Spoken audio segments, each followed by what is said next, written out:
Okay. Okay? I'm ready. I'm ready.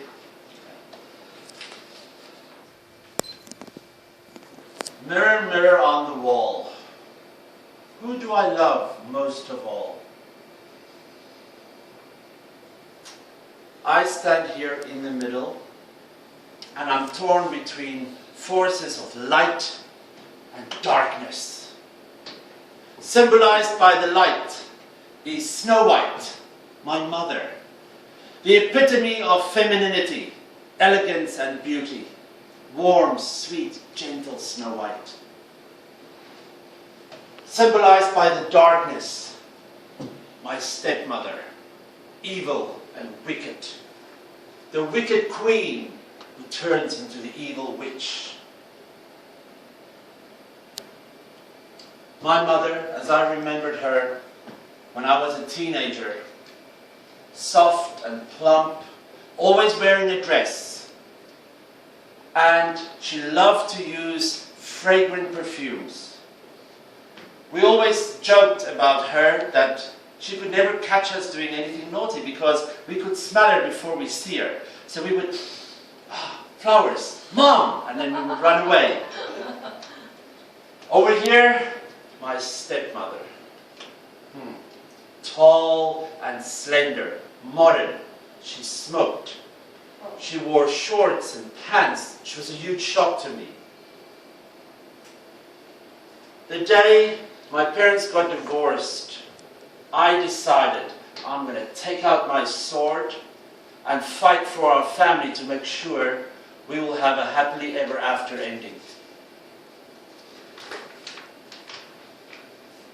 My dad, one day on a weekend visit, crushed my world. He said to me, I'm going to get married again. I was stunned. No, this is not what I planned. That's how I met my stepmother. She was nothing like my mother. I looked at her and I decided there and then I was not going to love her. I was not even going to accept her.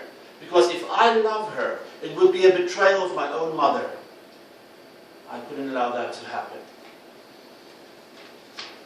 From that day, the first day I met her, we crossed swords, we fought, we argued, we disagreed about everything.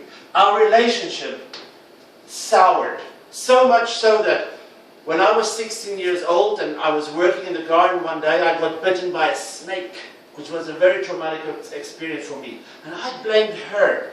She made me work in the garden. If I wasn't working in the garden, that snake would never have bitten me. It was as if she turned into a snake and bit me. It got so bad that my father thought he had to intervene. So he talked to me, but you know, as a teenager, you don't listen to anyone. So he wrote me a letter. When I opened it, it only said 2 sentences.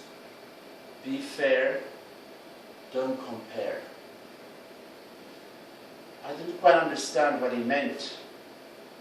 It took me 25 years to totally understand the lesson he tried to teach me. Don't compare people. Compare things, prices, vacation destinations, cars, but never people. The moment you compare 2 people, one loses. And because that person loses, you cannot love them. You rob yourself of the opportunity to love equally and fully. Ladies and gentlemen, do you think it's possible that you could love someone that you hated for a long, long time? It's a question that I often ask myself, because I'm not proud to say it, but I did hate my stepmother for a long, long time.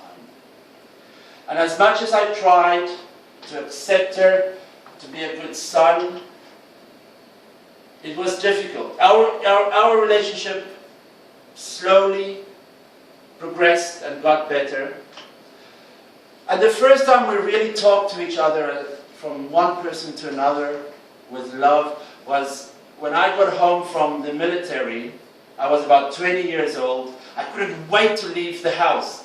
But when I got to the military, I was far away from home. It was cold. They wake you up at 4 o'clock in the morning. You exercise, you run. 4 o'clock in the afternoon, you're still running and exercising. You feel miserable. The food is terrible. I started to miss home, my dad. I even missed my stepmom. So when I went back on my first weekend pass after 3 months of military training, I went home. Nobody was home. Only my stepmother. I was so happy to see her. It wasn't even funny. And we sat down, she made a cup of tea, and we started talking. We started a conversation that is still going on to this day. And finally, for the first time, I let go of my past ghosts and started accepting her. But still, 25 years it took me. Until this year, when a friend asked me, how do you celebrate Mother's Day? And my mom has passed away a few years ago. And since that day, I never really celebrated Mother's Day. Even though I accepted my stepmother, I could not call her on Mother's Day to say Happy Mother's Day. And I didn't actually think much about it until this year, when that person asked me that question and I was confronted with how much do I love her? Did my hate really turn to love? And I decided this year I'm going to call her. I picked up the phone and I called, and it was the best decision I've ever made. The moment I put the phone down, I realized, yes, you can turn hate to love. So finally, I looked at the mirror again. This time, I didn't ask her a question. I just said, mirror, mirror on the wall, I love both my mothers after all. Toastmaster.